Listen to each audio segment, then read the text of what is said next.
Indiana in the Morning, presented by First Commonwealth Bank on the Voice of Indiana County, WCCS 101.1 FM and AM 1160. Time now for another interview segment presented by Marcus & Mack, a law firm representing injured people. Joining me right now in studio is Josh Krug of the Indiana County Office of Planning and Development. They've been hard at work with what's called the SALDO. So, Josh, how are you doing this morning, first off? Wonderful. Thanks for having me on, Josh. We're glad to have you here. And this may be confusing to those listening, so if you do get confused between Josh and myself, another Josh, there's always Facebook Live. So be sure to check it out there in case you do miss the interview. So, Josh Krug, what is a SALDO? A SALDO is a subdivision and land development ordinance. It's a land use tool that can be adopted and implemented by municipalities throughout the Commonwealth of Pennsylvania under the municipality's planning code. It can be adopted at the local level, but for all municipalities that do not have a locally adopted subdivision and land development ordinance, they defer to the county. So 32 out of the 38 municipalities in Indiana County fall under our current subdivision ordinance. The new proposed ordinance is a subdivision and land development ordinance. Now, this is replacing something that looks like it was first put in place back in 62, right? Yes, the original subdivision ordinance was adopted in 1962, was last amended in 1991, and it was only amended a few times, since its existence. So it's somewhat true to form to its 1960s version. All right. So would this be considered then a revamp then of the whole thing? It absolutely is a revamp. It's an update to the SALDO, but there's so much that we're introducing new that we are considering an adoption of a new SALDO rather than an amendment to the existing ordinance. So we are following the municipality's planning code process for the adoption. So now, how long has it taken to get to this point where you have literally a draft? So let's show it to the camera a little bit too. I mean, that is a big, thick book. It's 162 pages in its current form. Light reading. It's a short, light reading for sure. You definitely need to take your time with it. It is available online on our website. It is available at all of the libraries throughout Indiana County for viewing. Mm-hmm. It's available to print from our office, or it's available at the county commissioner's office, at the county law library as well. The cost to print is $5. That's what we're charging for it.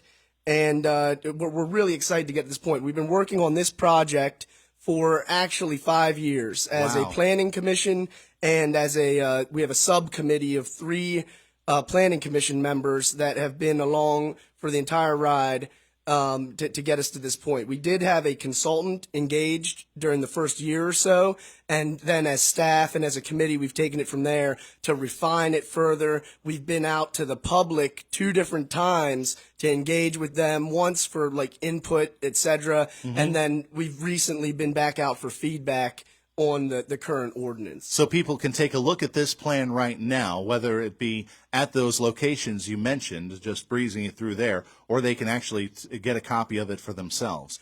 That's actually pretty good, because this is going to affect anybody who wants to undertake any sort of construction project, it sounds like. Yeah, it's a major dynamic change in terms of the current ordinance only looks at subdividing property. That's if you want to take your property and divide it up or add a piece to it, etc., changing your lot lines around. So changing it into maybe 3 different parcels. Exactly. That would be what the current subdivision ordinance does cover, including all the way up to putting in a new neighborhood with several lots. What it doesn't cover is land development. And land development, we're talking about commercial land development for the most part.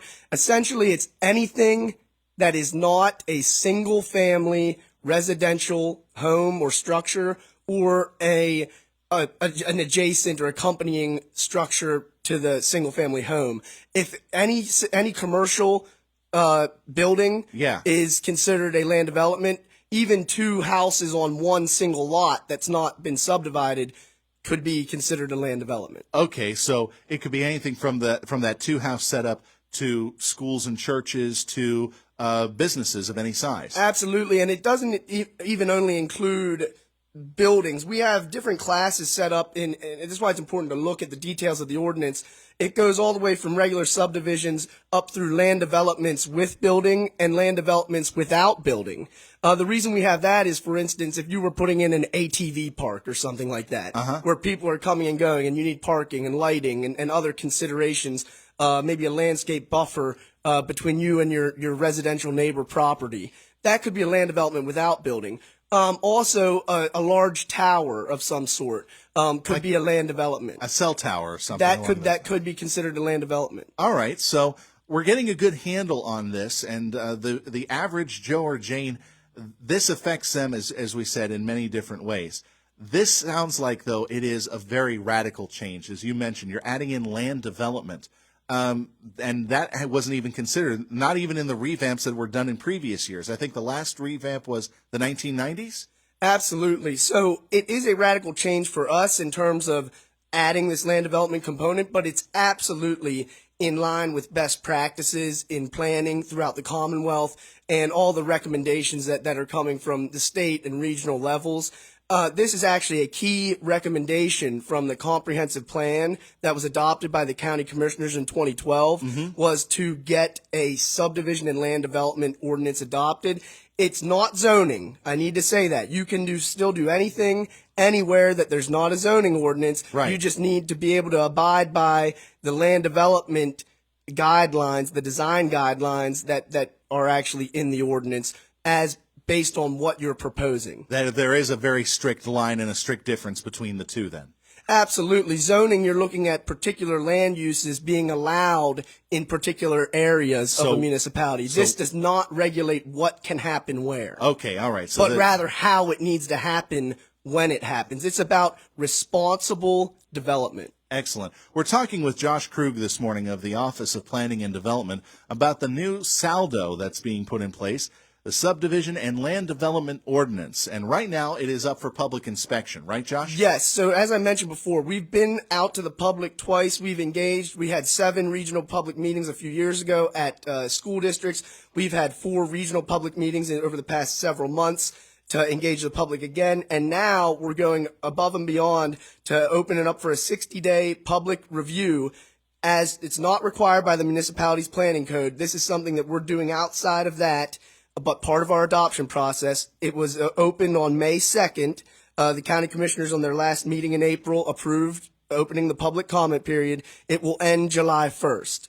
At that point, we'll continue to move forward with the adoption process. So if people still have ideas that they want to submit to possibly add to this, they still have that opportunity to add to it, take away from it, edit it, suggestions. We're open to all.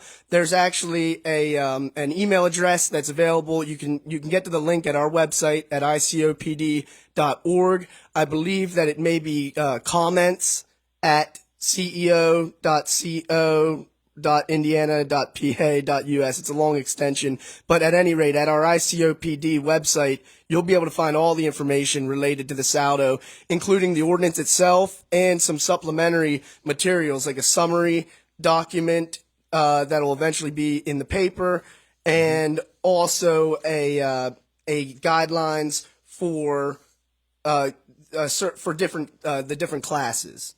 And when do you anticipate this to be put into place? So it's up to the county commissioners to do the actual adoption. The planning commission's been working hard on this. Like I said, it's a recommendation from the comprehensive plan. The committee's been working at it for 5 years. We're moving it to the next steps. We are aiming to have it available for the commissioners to potentially adopt at some point this summer. I say that, with a little hesitance, a little bit tentatively, but at the same time, we are ready to go. We also expect that it would only be activated about 120 days after adoption. So we're doing a lot of what we can do for buffering because we know it's a very big change that's coming for people. That, for single family residential, it's not a change, but for commercial development, it is a change, and we want people to be able to adapt to it and be able to react to it accordingly.